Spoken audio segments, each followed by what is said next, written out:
کیا P T I دھرنوں کے ذریعے اپنا مقصد حاصل نہیں کر سکتی؟ حکومت مدت پوری نہیں کرے گی؟ حکومت کو کس سے خطرہ؟ سلیم صافی کا کالم۔ سینئر صحافی سلیم صافی اپنے تازہ ترین کالم میں لکھتے ہیں کہ دونوں پارٹیاں ایک جیسی ہو گئیں۔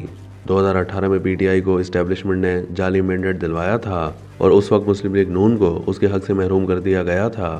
پی ٹی آئی کے مطابق اب کی بار مسلم لیگ نون کو جعلی مینڈیٹ دلوایا گیا ہے اور پی ٹی آئی کو اس کے حق سے محروم کر دیا گیا ہے۔ پہلے نون لیگ کی قیادت نے قید و بند کی صعوبتیں جھیلی اور اب پی ٹی آئی کی قیادت نے، یوں دونوں پارٹیاں برابر ہو گئیں۔ اس لیے محاذ کے بجائے دونوں کو اب بات چیت کی طرف آنا چاہیے۔ سلیم صافی کے مطابق پی ٹی آئی پر اب ثابت ہونا چاہیے کہ احتجاج اور دھرنے کے ذریعے وہ اپنا مقصد حاصل نہیں کر سکتی، کیونکہ یہ 2014 نہیں ہے بلکہ 2024 ہے اور اسٹیبلشمنٹ اس کے بجائے حکومت کے ساتھ کھڑی ہے۔ لیکن مسلم لیگ نون کی بھی یہ خوش فہمی ہوگی کہ وہ آرام سے 5 سال اقتدار مکمل کر لے گی، کیونکہ ابھی تو صرف پی ٹی آئی نے احتجاج کیا ہے۔ سب سے زیادہ اسٹیٹ پاور کے حامل مولانا فضل الرحمان تو ابھی میدان میں نہیں آئے، کل وہ بھی دھرنے کا اعلان کر سکتے ہیں۔ کالم نگار مزید لکھتے ہیں کہ مختصر الفاظ میں تباہ حال معیشت کی بحالی کے لیے سیاسی استحکام ضروری ہے اور سیاسی استحکام کے بغیر معاشی استحکام نہیں آ سکتا۔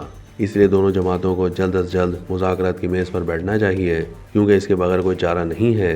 سلیم صافی نے مذاکرات کے لیے تجویز بھی پیش کی کہ مذاکرات جن نکات پر ہوں ان میں ایک نکتہ یہ بھی ہو کہ نئے انتخابات کب کرائے جائیں، کیونکہ پی ٹی آئی یہ کہتی ہے کہ نون لیگ نے اس کا مینڈیٹ چرایا ہے۔ دوسری بات یہ ہے کہ پی ٹی آئی والے اپنے لیڈر اور 9 مئی کے گرفتار شدگان کا ذکر کرتے ہیں، تو یہ بھی مذاکرات کا موضوع ہونا چاہیے۔ سلیم صافی کے بقول البتہ مذاکرات صرف ان دونوں جماعتوں کے نہیں بلکہ تمام قابل ذکر جماعتوں کے نمائندوں کے ہونے چاہیے۔ مثلاً ان میں People's Party, M Q M, J U I, Jamaat Islami اور قوم پرست جماعتوں کے نمائندے بھی شامل ہوں، کیونکہ پیپلز پارٹی کے سوا باقی سب جماعتوں کو بھی یہ شکایت ہے کہ ان کے خلاف دھاندلی کی گئی۔ ان مذاکرات میں پہلے یہ طے کرنا ہے کہ موجودہ حکومت کب تک رہے گی۔ ایک تجویز یہ بھی ہو سکتی ہے کہ یہ بھی اتنی مدت گزارے جتنی پی ٹی آئی نے گزاری تھی۔ دوسرا کام انتخابی اصلاحات کا ہو اور ایسے قانون سازی کی جائے کہ دھاندلی کا تدارک ہو سکے۔ کالم نگار مزید لکھتے ہیں کہ جو باتیں میں نے لکھی ہیں یہ بظاہر ناممکن ہیں اور ہر فریق کے لیے قبول کرنا مشکل ہے، لیکن سیاست ممکنات کا نام ہے۔ سوال یہ پیدا ہوتا ہے کہ مسلم لیگ نون قبل از وقت حکومت کیوں چھوڑے؟ اس کا جواب یہ ہے کہ موجودہ حالات میں جب ہر ہفتے دھرنے اور احتجاج ہوں تو وہ کیسے اچھی حکمرانی کر سکے گی۔ مذاکرات کی صورت میں انہیں روز روز کی اپوزیشن کا سامنا نہیں کرنا پڑے گا۔ بغیر مذاکرات کے وہ اقتدار چلانے کی کوشش کریں گے تو وقت کے ساتھ ساتھ ان کے مقابلے میں زیادہ سے زیادہ آوازیں اٹھیں گی۔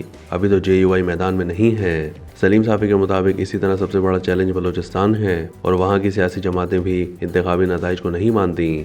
یوں مسلم لیگ نون 5 سال اپوزیشن کے حملوں کے ساتھ بے یقینی کی کیفیت میں حکومت کرنے کے بجائے 3.5 سال کم و بیش آرام سے حکومت حاصل کر لے گی۔ پی ٹی آئی کو مذاکرات کا یہ فائدہ ہوگا کہ انہیں دھرنوں کے مشکل کام کے بجائے مذاکرات کا آسان کام کرنا پڑ جائے گا۔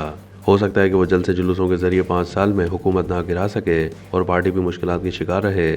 اس سے بہتر ہے کہ مذاکرات کر کے حکومت کی مدت کچھ کم کرائے اور مشکلات سے چھٹکارا بھی پائے۔